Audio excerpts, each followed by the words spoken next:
Here's a super quick and easy way to make these pot holders that have this little loop so you can hang it wherever you need to. They are double insulated. That means they have two pieces of insulation in there, and it'll probably take you about 15 minutes start to finish to go ahead and make these. So these are great gift, great thing to have in the kitchen, and let me show you.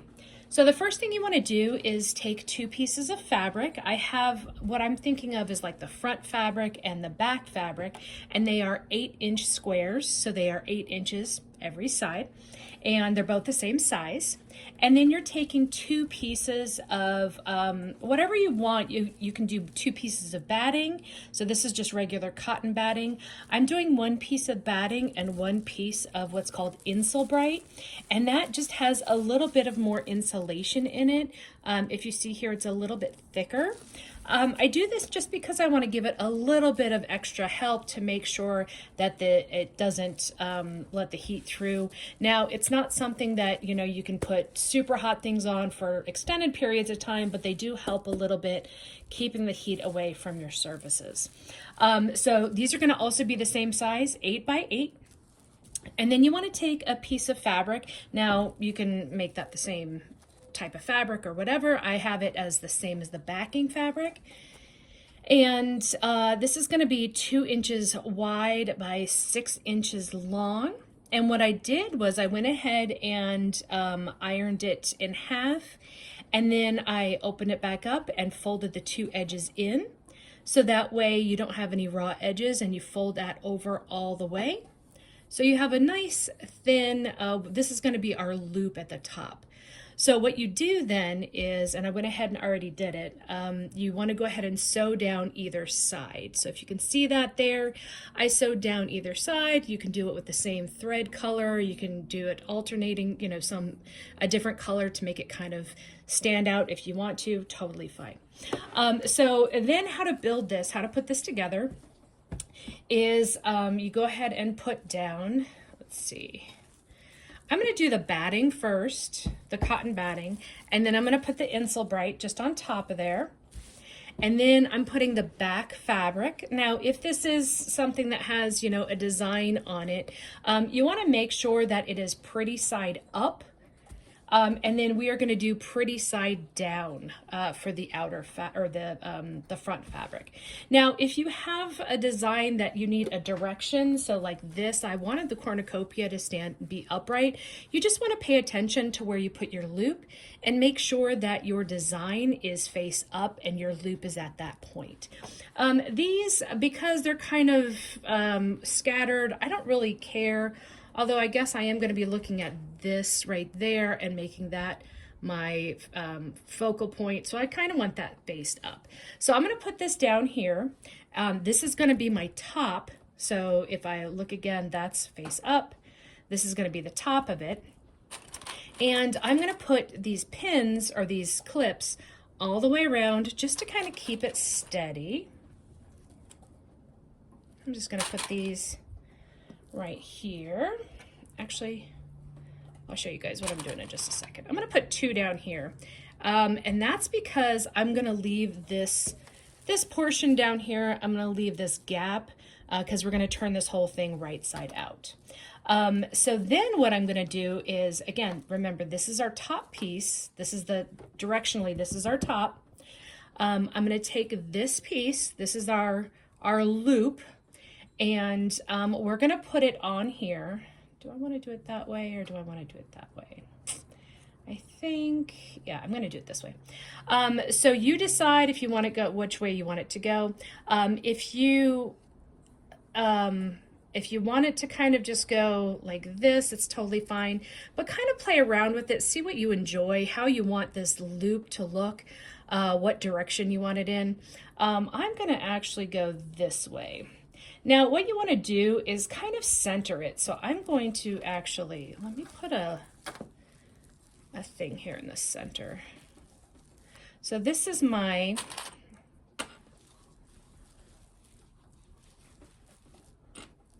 this is going to be my center. Okay, when I open that back up. All right, this is my center. Now, what I want to do is put these on either side of that center because I want it pretty much as centered as possible. You don't want it hanging off on the side. You can absolutely put it in a corner if you want and do it that way. I just prefer them to kind of hang this way. It's really personal choice. So now that I have these on here, what I'm going to do is I'm going to take some pins. I could use the clips, but I feel like the pins just work a lot better when it's stuff like this. So here I'm going to just kind of push them up a little bit. They can stick out from what you're doing, and I'm just sticking these pins in to kind of keep this loop action as in place as I can.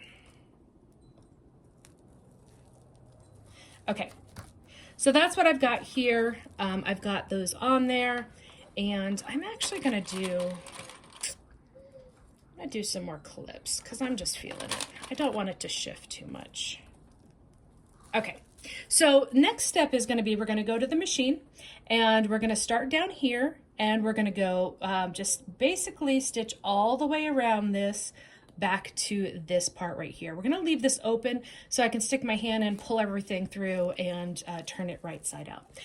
What I'm also gonna do here is these spots where I have the loop, I'm gonna go ahead and back stitch once to just kind of tighten that up and make sure it's not gonna go anywhere. I want it to be pretty sturdy when it's on my hot pad. Okay, so next step we've got right here. Let's start off.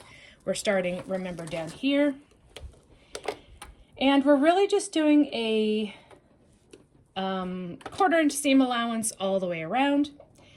You start it off, you want to go ahead and back stitch as well, because we're going to be pulling it through, so you don't want any of those stitches to come undone. When you get to the corner, you go ahead and leave your needle down. Flip that open so you can move it, and then flip it back down, and you're good to go. Keep sewing.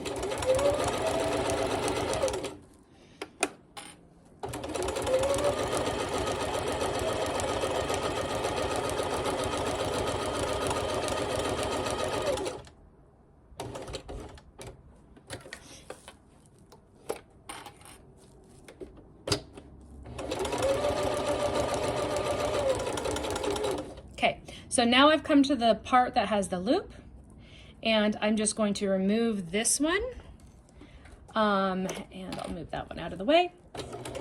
We're going to go ahead and make sure back stitch it. There we go. Now coming to the other one, remove the other pin, and back stitch.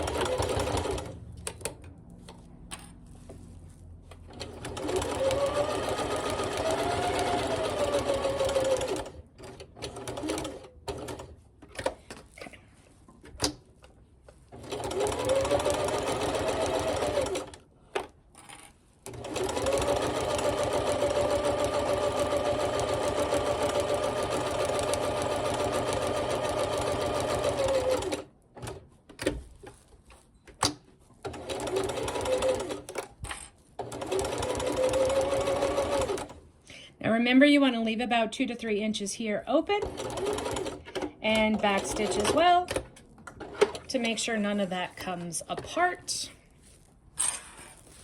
Now you want to check around here. I always turn it to the back to make sure I like where all of my stitching is gone, because sometimes I can't see it from the front. I'm happy with this, so the next step is going to be cutting your corners. And any extra bulk that you have, see how these weren't necessarily even? I'm going to just cut this down, and I'm also going to cut these little pokey out parts. That's the technical term. I'm going to go ahead and cut all of this, so it just eliminates that bulk when I turn this whole thing out. And then when you cut the corners, make sure you don't cut into your sewing part there. Cut the corner. I also get rid of these threads. I don't know, they just bug me. And cut that corner right there. And now what you want to do is you have 4 layers. So you have your front, back, and your 2 middle layers. You want to just put your hand in or just start pulling out between those 2 fabric layers, because that's what we're going to be pulling out to Make it all right side out. Super quick pull out that way, and then I kind of give it a push with my fingers. Now, I know some people use scissors to kind of push things out, or a turning tool. I also crochet, so I'm just going to use a crochet hook. It's easiest for me. Go ahead and stick that in and push out corners and get them as flat as you can. There we go. Push out the corner there. And last one. Now what you also may have to do is kind of wiggle these edges to kind of get it to lay a little flat. Wiggle them just here a little bit. And then all we got to do is we're going to do one more top stitch all the way around, because that'll not only help everything kind of lay flat along your sides, but you obviously also need to close this up. Now, because we've wiggled this around a little bit and it is looking kind of lumpy, what I'm going to do is I'm just going to iron it really quick, and that helps it kind of lay flat a little bit. And it also will help when we do this last side here, when we do this opening, because I feel like it doesn't necessarily want to lay flat if you just kind of pull it. Normally with other things that they don't have this much bulk, I can just kind of pull it taut and the pieces will kind of want to lay together. It's not doing it here just because there's so much in between. There's so much in there.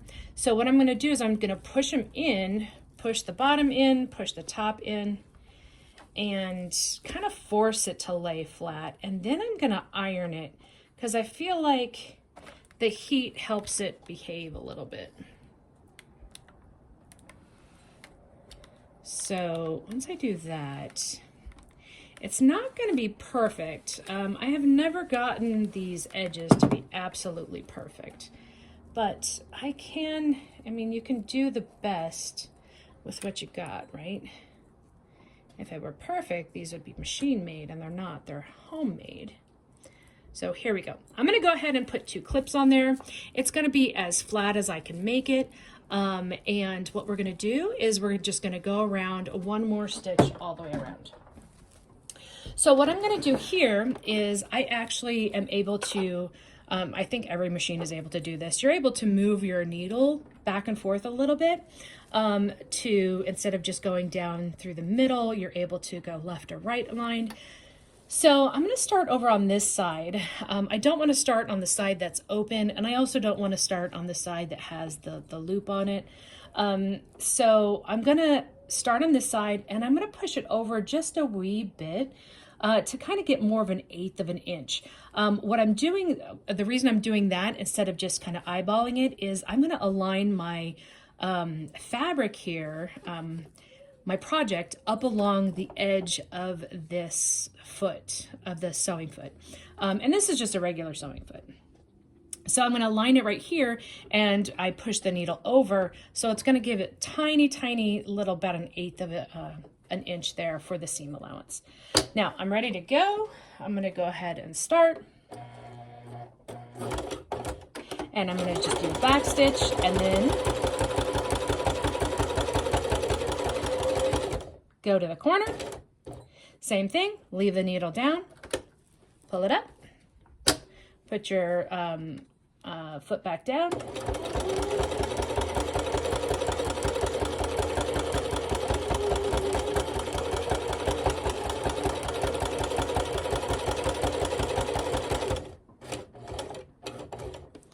and pull it back up, put it back down. Now, sometimes I find myself, I'll get to the corner and I think I'm already there, and I turn it and it hasn't quite, made it all the way. You can just turn it back around, do an extra stitch, and keep going.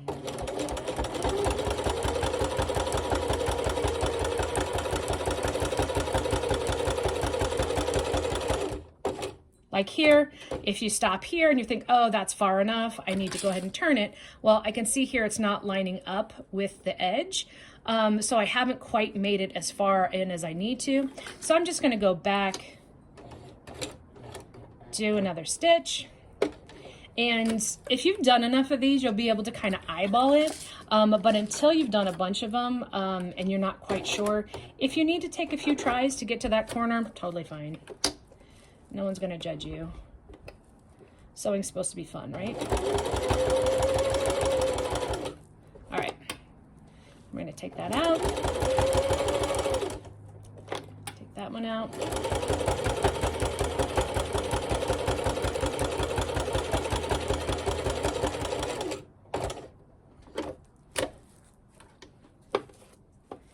And I kind of pull these aside to make sure they get out of my way.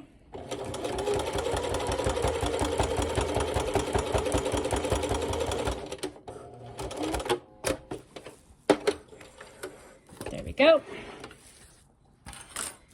I'm happy with how this looks all the way around. And then I'm just gonna snip off the threads.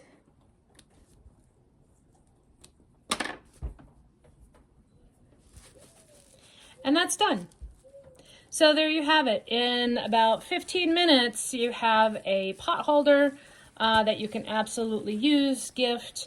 If you want to go through and do, you can even do some fancy stitches if you want to, some zigzags.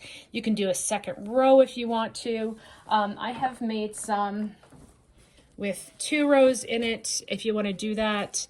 Totally fine. It's totally personal choice. So this one has 2 rows that I did very close to each other. I just wanted to give it a little bit of an extra look. But yeah, these are totally fun to make and quick and easy project. Hope you enjoy.